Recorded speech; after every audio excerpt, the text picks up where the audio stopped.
Fisting इस novel की लेखिका है अनीता देसाई। इन्होंने इस नावल के द्वारा ये बताया है कि कैसे पितृसत्ताक परिवारों में लड़का और लड़की में फ़र्क किया जाता है। तो चलिए हम चलते हैं अपने फास्टिंग फिस्टिंग के नावल के समरी की ओर। उमा नाम की एक लड़की अपने फैमिली के साथ इंडिया के एक छोटे से गांव में रहती थी। उमा के सभी सब्जेक्ट्स में ग्रेड कुछ खास नहीं थे, लेकिन फिर भी उमा को स्कूल जाना और पढ़ना बहुत पसंद था।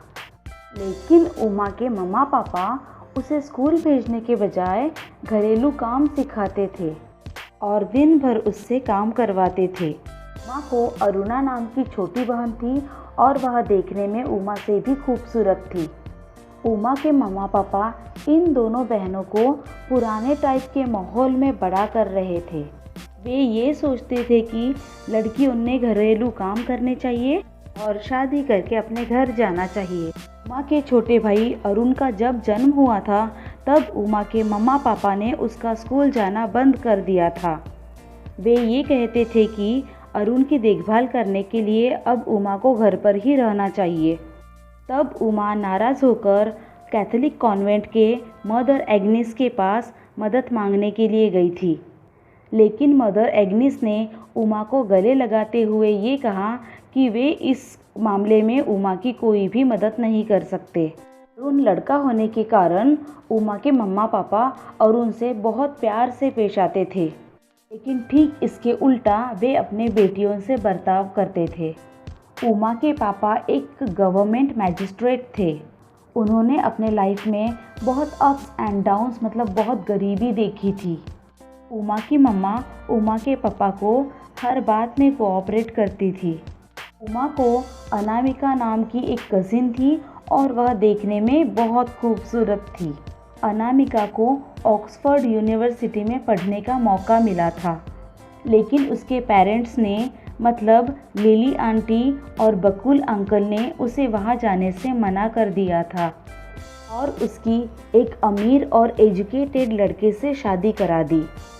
लेकिन कुछ ही दिनों में उन्हें ये सुनने को मिला कि अनामिका के हस्बैंड और उसकी सासू माँ उसे मारते पीटते हैं और घर के नौकरानी जैसे उसके साथ बर्ताव करते हैं। को शादी के लिए जब लड़के देखने आते थे तब वे उमा को छोड़कर उसकी छोटी बहन अरुणा को पसंद करते थे। उमा की 2 बार शादी कैंसिल हुई थी और तीसरी बार किसी बूढ़े आदमी के साथ उसकी शादी हो गई थी, लेकिन उसने भी उमा को कुछ ही दिनों में छोड़ दिया था। उमा के मम्मा पापा ने भी अभी उमा की शादी होने की आशा छोड़ दी थी। उसी दौरान अरुणा को देखने काफ़ी लड़के आए थे और उसकी अरविंद नाम के बॉम्बे के एक अमीर और हैंडसम लड़के से शादी हो गई थी। अब अरुणा किसी स्पेशल ओकेजन्स पर ही अपने घर पर आया करती थी, क्योंकि अब उमा के घर वाले अरुणा को ज़्यादा भाव देने लगे थे। बेचारी उमा हमेशा नाराज़ रहती थी और अकेलापन महसूस करती थी। उमा ने बहुत बार अपने घर से भाग जाने की कोशिश की थी। एक बार उमा की मीरा मासी, जो कि एक धार्मिक विधवा थी, वह उमा को अपने साथ आश्रम ले गई थी। आश्रम जाकर उमा वहाँ पर बहुत खुशी से और अपने मन मुताबिक रहती थी। लेकिन 1 महीने बाद उमा के मम्मा पापा ने उमा को आश्रम से बुलवा लिया था। फिर कुछ दिनों के बाद डॉक्टर दत्त उमा के घर गई थी, जो कि एक बड़े पॉलिटिशियन की अनमैरिड बेटी थी। उसने उमा के मम्मा पापा को उमा को अपने साथ नर्सिंग स्कूल ले जाने के लिए पूछा था, लेकिन उमा के मम्मा पापा ने उसे वहाँ जाने से भी मना कर दिया था।